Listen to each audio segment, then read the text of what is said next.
A teoria das cordas afirma que se pudéssemos ser diminuídos a um tamanho bilhões de vezes menor do que o da formiga, encontraríamos outras minúsculas dimensões como essas enroladas em volta de tudo no universo. Em cada ponto do espaço, existem outras dimensões do espaço enroladas em pequenos nós, que não podemos ver porque são muito pequenos. A forma dessas outras dimensões determina as características fundamentais do nosso universo. Do mesmo jeito que as correntes de ar que passam por um instrumento de sopro têm padrões de vibração determinados pela forma do instrumento, a forma das outras dimensões determina como as pequenas cordas vibram. Os padrões de vibração definem as propriedades das partículas. Assim, todas as características fundamentais do nosso universo podem ser determinadas pela forma das outras dimensões.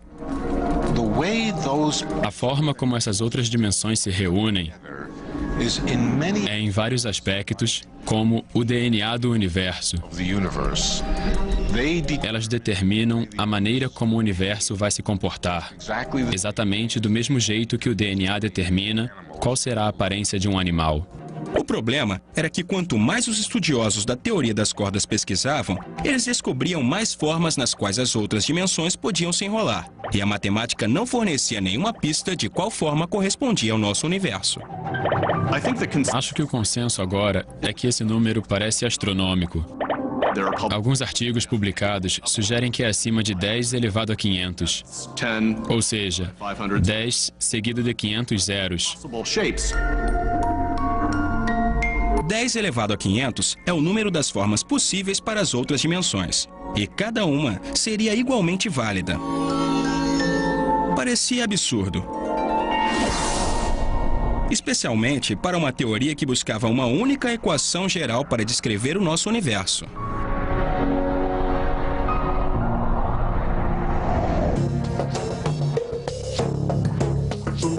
Mas então, alguns teóricos pensaram que talvez havia uma maneira diferente de abordar o problema. Essa nova perspectiva deu nova vida à ideia do multiverso. 10 elevado a 500 diferentes teorias das cordas. Isso parecia um desastre completo. De que serve uma teoria que pode ter 10 elevado a 500 soluções? Não dá para descobrir nada. Isso deixou os estudiosos da teoria das cordas meio tristes, meio deprimidos. A minha reação na época foi pensar, isso é ótimo, fantástico, é exatamente o que os cosmólogos estão procurando. Uma diversidade enorme de possibilidades. Não fique triste. Isso quer dizer que a teoria das cordas se encaixa muito bem na cosmologia e todas as ideias interessantes sobre multiversos. Ao transformar o que parecia ser uma falha em uma virtude, alguns teóricos se convenceram de que cada uma das múltiplas soluções da teoria das cordas pode representar um diferente universo real. Em outras palavras, a teoria das cordas estava descrevendo um multiverso, que era extremamente diversificado. Para surpresa geral, a teoria das cordas estava descrevendo prontamente um enorme número de tipos diferentes de solução e cada uma correspondia a um universo possível. Então, ganhamos esse multiverso de graça. Tanto na teoria das cordas quanto na inflação, diferentes universos são produzidos. E todos eles, naturalmente, teriam diferentes quantidades de energia escura. Na verdade, de acordo com os cálculos, a quantidade de energia escura teria uma variação tão grande de valores entre os diferentes universos que o estranho número que medimos certamente apareceria. Sem nem tentar, a teoria das cordas resolveu esse problema. Mais de uma década depois que Lindy e Vilenkin tiveram suas ideias sobre a inflação eterna, o multiverso foi resgatado. 3 linhas de raciocínio estavam agora apontando para a mesma conclusão. Inflação eterna, energia escura e teoria das cordas. Da mesma forma que 3 pernas são necessárias para sustentar um banco, essas 3 ideias em conjunto sustentam o argumento de que podemos viver em um multiverso. Quando diferentes linhas de pesquisa convergem em uma mesma ideia, isso não significa que ela está certa. Mas se todas as setas apontam para uma única ideia, ela se torna bastante convincente. Hoje em dia, o multiverso é discutido calorosamente. Ainda restam muitos críticos. David Gross diria não, não, não. Mas os defensores do multiverso, como Alex Valenken, Alan Guth e Andrei Lindey, não estão mais sozinhos. A maré parece estar mudando. Essas ideias são mais amplamente aceitas. O gênio saiu da lâmpada. Não dá para botar ele de volta lá dentro. Então, como seria se pudéssemos viajar para alguns dos outros universos? O que poderíamos ver? Alguns poderiam ser totalmente diferentes do nosso, com propriedades diferentes de tudo o que conhecemos. Na verdade, alguns universos do multiverso podem não ter luz ou matéria ou qualquer coisa reconhecível.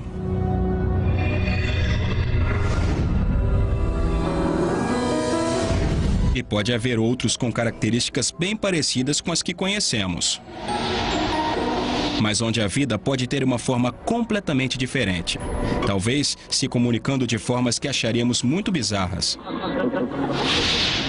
Os cálculos mostram que se fosse possível visitar universos suficientes, em algum momento encontraríamos outros como o nosso, com uma Via Láctea, um sistema solar, uma Terra, mas com algumas pequenas diferenças.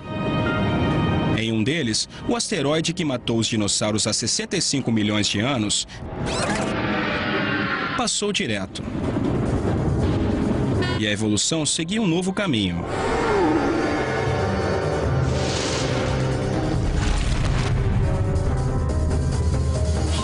Em outro, pode haver uma Terra com pessoas parecidas com a gente, mas melhores em fazer várias coisas ao mesmo tempo. Entretanto, há algo ainda mais estranho. Em algum lugar, encontraríamos cópias exatas do nosso universo, com réplicas de tudo e de todos. Como pode ser? Como pode haver cópias exatas de todos nós no multiverso? Para entender, veja esse baralho de cartas. É composto por 52 cartas e, quando eu distribuir, cada jogador vai ter uma sequência diferente. Ao longo de várias e várias jogadas, em algum momento, algumas combinações vão começar a se repetir. Com 52 cartas, há um número limitado de jogos que você pode formar. Se as cartas são distribuídas em infinitas rodadas, é inevitável que combinações se repitam. Um princípio parecido se aplica ao multiverso.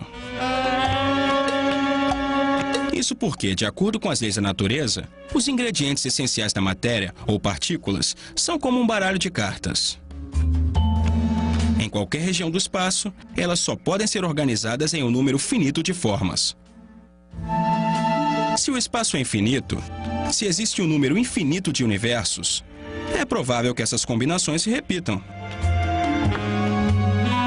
Como cada um de nós é apenas uma combinação específica de partículas, em algum lugar, existe uma cópia de você, de mim e de todo mundo. Isso pode ser um choque. Pode ser que em outro universo eu seja um astro do rock e a minha vida seja muito melhor, ou muito pior, dependendo da sua opinião sobre astros do rock. Isso significa que todas as coisas que nunca tenho tempo de fazer estão sendo feitas por alguma cópia minha por aí. Eu fiquei bem deprimido, na verdade. Essa ideia acaba com a nossa singularidade. É uma consequência das ideias, e elas parecem estar muito bem fundamentadas. Contudo, os críticos argumentam que o multiverso é uma explicação conveniente demais para coisas que não entendemos, como a minúscula quantidade de energia escura no nosso universo e o imenso número de formas possíveis para as outras dimensões na teoria das cordas.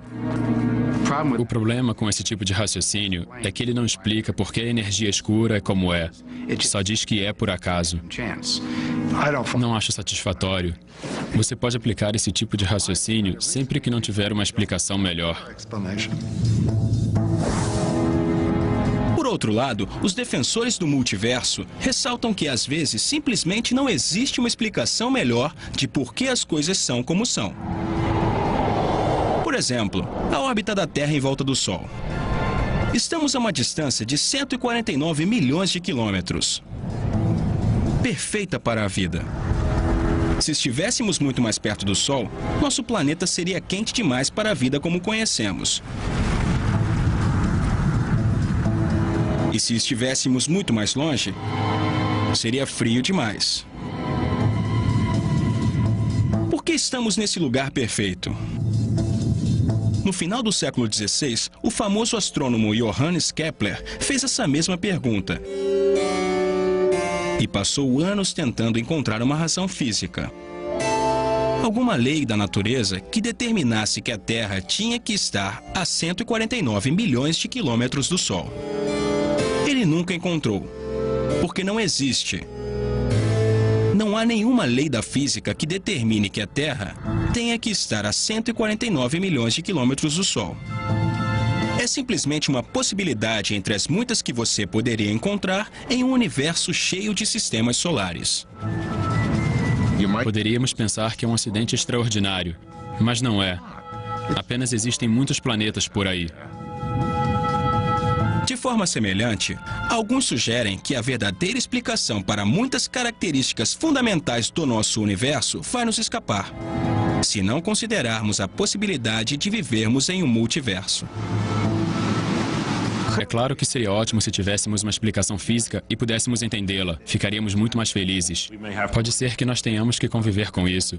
Não existe nenhum princípio inserido nas leis da natureza que afirme que os físicos teóricos tenham que ser felizes.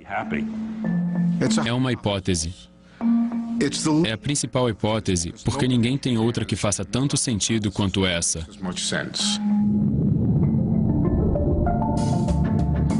O multiverso é uma possibilidade tentadora. Mas sem evidência empírica, você deveria acreditar nela? Não podemos acreditar em nada até termos o suporte de experimentos ou da observação. Mas nos últimos séculos, descobrimos que a matemática fornece um guia seguro para a natureza das coisas que ainda não fomos capazes de ver, observar ou de fazer experimentos. A matemática previu coisas como os buracos negros e certas partículas subatômicas muito antes que elas fossem observadas. E a matemática sugere que esses outros universos podem existir. Não significa que seja verdade, mas geralmente nos leva ao entendimento mais profundo da realidade. Se você escolhe não acreditar, tudo bem, porque ainda não fornecemos nenhuma prova. Uma das coisas maravilhosas da ciência é que ela trabalha com provas e não com crenças. Agora, alguns cientistas acreditam que podemos ser capazes de encontrar essa prova. Eles propõem que nosso universo nasceu perto de outro. Os dois podem ter se chocado. E essa colisão pode ter deixado sua própria impressão digital. Ondulações na radiação cósmica de fundo, o calor que sobrou do Big Bang. Minha aposta é que em 100 anos saberemos se essas ideias estão certas ou não. Daqui a 100 anos pode ser um episódio histórico curioso. Não sabemos. Mas se você só trabalha com coisas que são bem estabelecidas, nunca fará parte do próximo grande e empolgante acontecimento. Então, o que tudo isso significa? Há infinitas cópias de você e de mim e de tudo mais existindo nesse exato momento em um número infinito de outros universos? O multiverso seria a próxima revolução copérnica? Não sabemos. Pelo menos não ainda.